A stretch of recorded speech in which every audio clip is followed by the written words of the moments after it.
Hello everyone, welcome to my YouTube channel. This is Sohan Singh. Today I am here with a new chapter of class 12th, lesson number 13, Mahatma Gandhi और राष्ट्रीय आंदोलन। इस chapter से related कुछ महत्वपूर्ण बिंदु में लेके आया हूँ आज इस वीडियो में। और यदि वीडियो अच्छा लगे तो लाइक ज़रूर कीजिएगा, थम्स अप का बटन दबा दीजिएगा और यदि न्यू व्यूअर्स हैं मेरे चैनल पर तो सब्सक्राइब जरूर कर लीजिएगा और बेल का आइकन जरूर दबाइएगा ताकि आपको ऐसे इंटरेस्टिंग वीडियोस मिलते रहे। तो शुरू करते हैं आज का लेसन। डियर स्टूडेंट्स, आज हम क्लास 12th हिस्ट्री का लेसन नंबर 13 स्टार्ट कर रहे हैं और चैप्टर का नाम है महात्मा गांधी और राष्ट्रीय आंदोलन।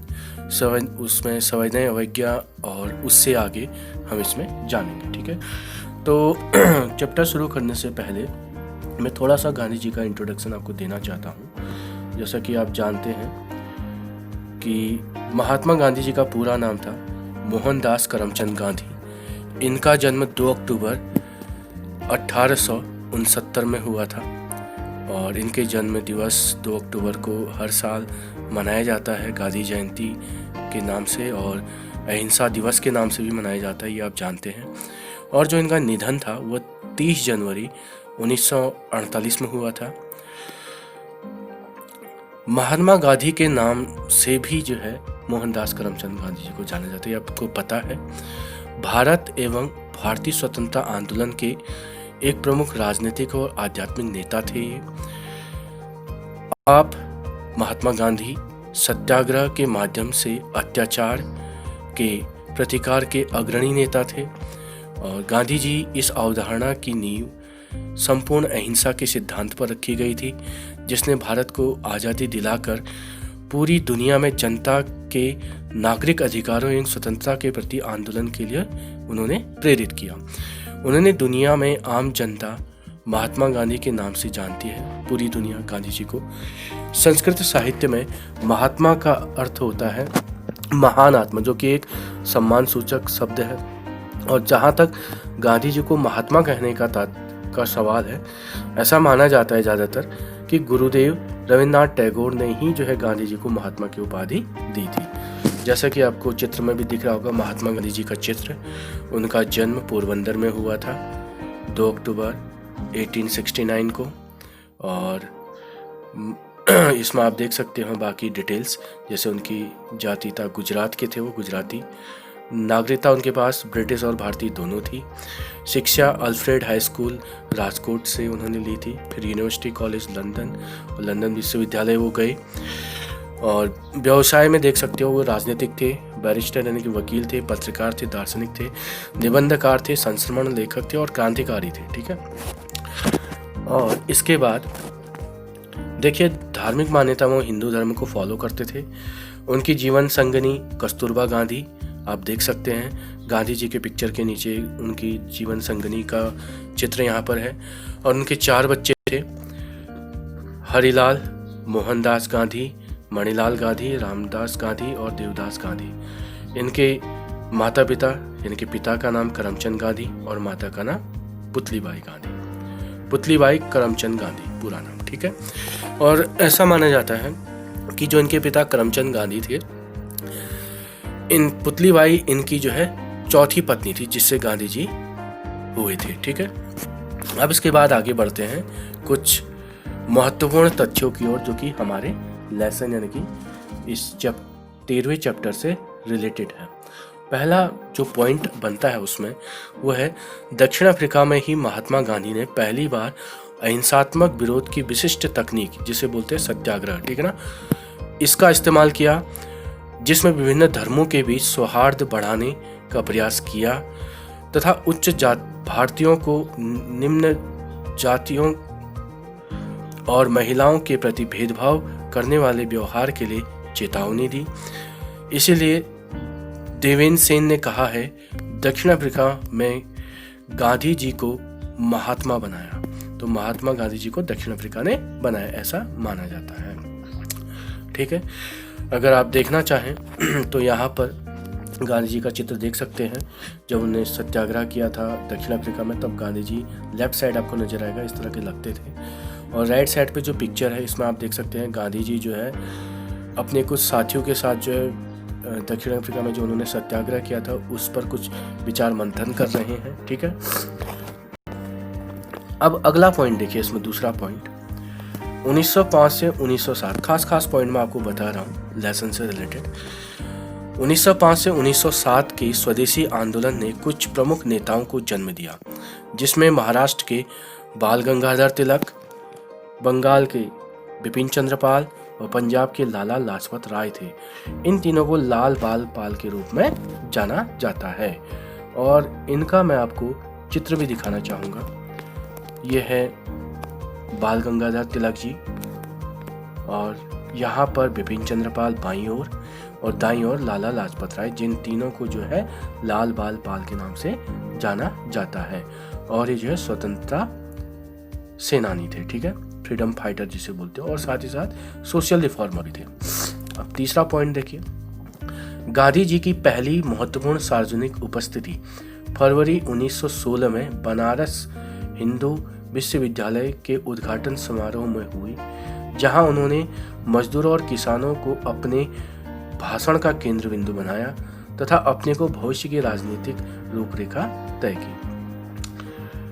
अब चौथा पॉइंट देखिए, चंपारण सत्याग्रह, जो कि 1916 में हुआ था, और अहमदाबाद और खेड़ा, जो कि 1918 में ये सत्याग्रह किया इन्होंने। 1918 में की गई पहल से गांधी जी एक ऐसे राष्ट्रवादी नेता के रूप में हुए जिसमें गरीब के लिए गहरी सहानुभूति थी। तो गरीबों के लिए सहानुभूति दिखाते हुए गांधी जी ने पहले चंपारण सत्याग्रह शुरू किया 1917 में, और 1918 में खेड़ा सत्याग्रह महात्मा गांधी ने सफल रूप से किया।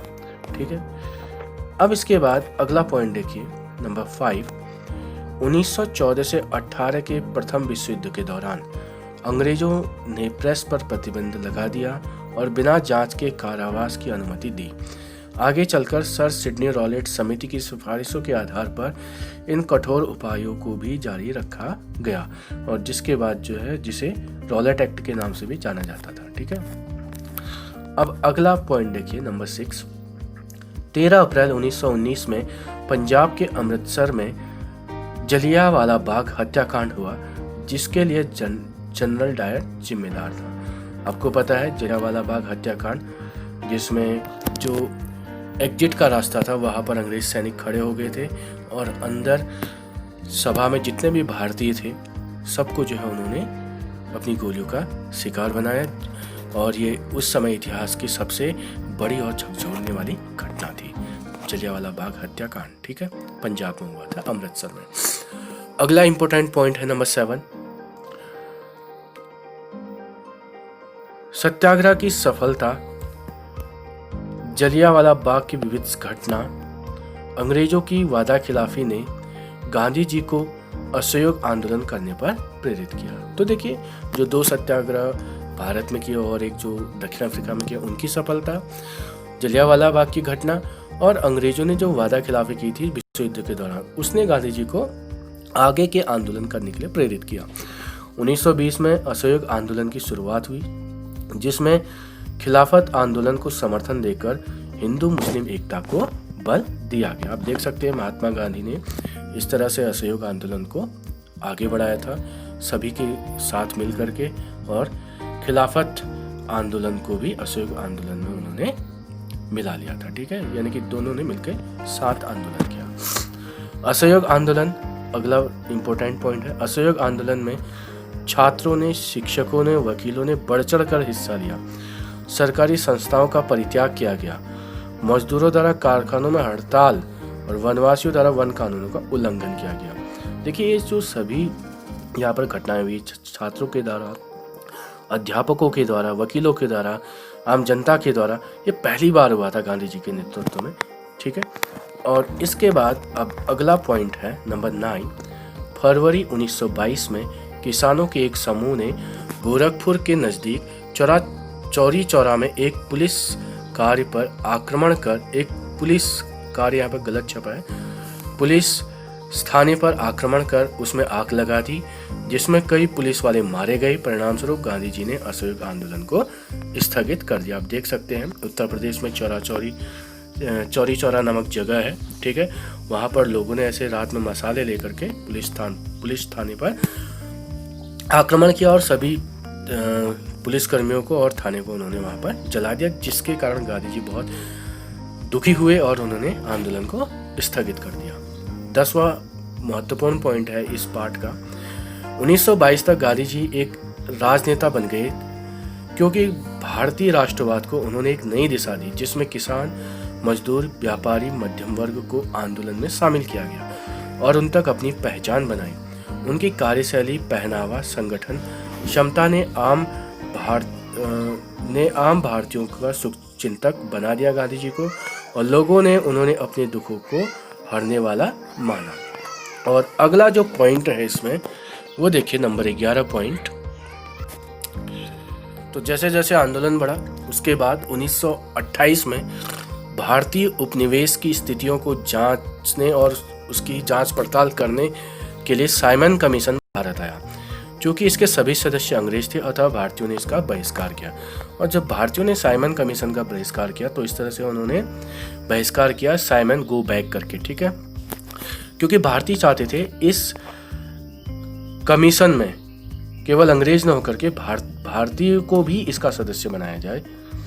और 12वां पॉइंट है, दिसंबर 1929 में कांग्रेस के लाहौर अधिवेशन में पूर्ण स्वराज का प्रस्ताव पारित किया गया। और 13वां पॉइंट देखिए, गांधी जी ने 12 मार्च 1930 को साबरमती से दांडी मार्च प्रारंभ किया तथा 16 अप्रैल 1930 को नमक बनाकर दांडी यात्रा को समाप्त किया।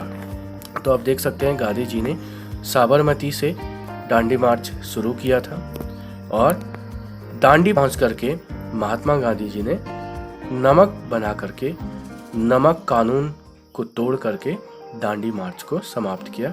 आप नीचे वाले चित्र में देख सकते हैं महात्मा गांधी जी दांडी के तट पर समंदर के किनारे जो है नमक इकट्ठा कर रहे हैं अपने सहयोगियों के साथ, ठीक है।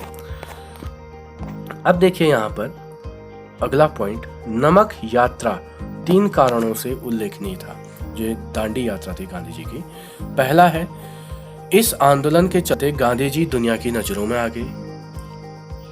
दूसरा है, यह पहली राष्ट्रवादी गतिविधि थी जिसमें औरतों ने भी बढ़ चढ़कर हिस्सा लिया। और तीसरा पॉइंट है, अंग्रेजों को यह एहसास हुआ उनका राज अब बहुत दिनों तक नहीं टिकेगा, ठीक है। अब इसमें 15th पॉइंट देखिए, गांधी इरविन समझौता 1921 में हुआ, जिसकी शर्तों में सविनय अवज्ञा आंदोलन वापस लेना और कैदियों की रिहाई तथा तटीय इलाकों में नमक उत्पादन की अनुमति शामिल थी। तो देखिए गांधी इरविन समझौता क्यों हुआ, क्योंकि उस वक्त गांधी जी ने दांडी मार्च के तुरंत बाद सविनय अवज्ञा आंदोलन चला दिया था, ठीक है। तो उसको वापस लेने के लिए और कुछ शर्तें मानने के लिए ये गांधी इरविन समझौता 1931 में हुआ था, ठीक है। अब 16वां पॉइंट देखिए, भारत छोड़ो आंदोलन सही मायने में एक जन आंदोलन था जो कि 1942 में हुआ, शुरू किया गया था गांधी जी द्वारा भारत छोड़ो आंदोलन 9 अगस्त को। गांधी जी, नेहरू जैसे प्रमुख नेताओं की गिरफ्तारी के बाद स्वतः ही स्फूर्त तरीके से जारी, युवाओं की भारी मात्रा में हिस्सेदारी, जयप्रकाश नारायण द्वारा भूमिगत प्रतिरोध आंदोलन, सतारा, मिदनापुर और बलिया में स्थानीय स्वतंत्र सरकारों की स्थापना की गई जब भारत छोड़ो आंदोलन शुरू हुआ। तो आप देख सकते हैं भारत छोड़ो आंदोलन के दौरान महात्मा गांधी किस तरह से लोगों को संबोधित कर रहे हैं, ठीक है। और क्विट इंडिया मूवमेंट, जिसे भारत छोड़ो आंदोलन कहा जाता है, 1942, उस वक्त जो है विशाल जन समुदाय जो है सड़कों पर उतर आया था, आप चित्र में देख सकते हैं। और इस दौरान गांधी जी ने डू और डाई, करो या मरो का नारा भी दिया था। अब अंतिम पॉइंट देखिए इस पाठ का, जो कि कुछ महत्वपूर्ण तथ्यों में से एक है। समकालीन स्रोत जैसे गांधी जी के सहयोगियों और प्रतिद्वंदियों का भाषण व लेखन, गांधी जी की आत्मकथा तथा जीवनी, पुलिस रिकॉर्ड, अखबारों में छपे रिपोर्ट, निजी पत्राचार गांधी जी को समझने में बहुत ही महत्वपूर्ण समकालीन स्रोत है। यदि हमें गांधी जी के बारे में जानना है, उनको समझना है, तो ये सभी, जैसे उनके उनके प्रतिद्वंदियों के भाषण, लेखन उनके द्वारा लिखे गए, ठीक है ना, रिकॉर्ड्स, पुलिस रिकॉर्ड्स, उनकी आत्मकथा, अखबारों में छपे रिपोर्ट और उनके जो पत्राचार थे, ठीक है ना, चाहे वो क्रांतिकारियों से हो पत्राचार या फिर अंग्रेजी हुकूमत से हो, तो उससे गांधी जी के बारे में जानने में बहुत मदद मिलती है। अब लास्ट में इस चैप्टर को कंक्लूड करते हुए गांधी जी की जो हत्या थी वो 30 जनवरी 1948 को नाथूराम गॉडसे ने गोली मार करके कर दी, और उस समय की जब वे नई दिल्ली के बिड़ला भवन, बिड़ला हाउस के मैदान में रात में चहलकदमी कर रहे थे। गांधी जी का हत्यारा नाथूराम गॉडसे हिंदू राष्ट्रवादी थे, जिसके कट्टरपंथी हिंदू महासभा के साथ संबंधित थे, जिसमें गांधी जी को पाकिस्तान को भुगतान करने के मुद्दे को लेकर भारत को कमजोर बनाने के लिए जिम्मेदार ठहराया गया। गॉडसे और उनके सह षड्यंत्रकारी नारायण आप्टे को बाद में केस चलाकर सजा दी गई तथा 14 नवंबर 1949 को इन्हें फांसी दे दी गई। राजघाट नई दिल्ली में गांधी जी के स्मारक पर देवनागरी में लिखा है हे राम, और ऐसा व्यापक तौर पर माना जाता है कि जब गांधी जी को गोली मारी गई थी तो उनके मुंह से निकलने वाले अंतिम शब्द ये ही थे, कौन से, हे राम, ठीक है ना। और गांधी जी कहते भी हैं, बहुत ही महत्वपूर्ण कोटेशन है गांधी जी का, निर्बल के बल राम, और गांधी जी जाने जाते हैं सत्य अहिंसा के लिए, ठीक है।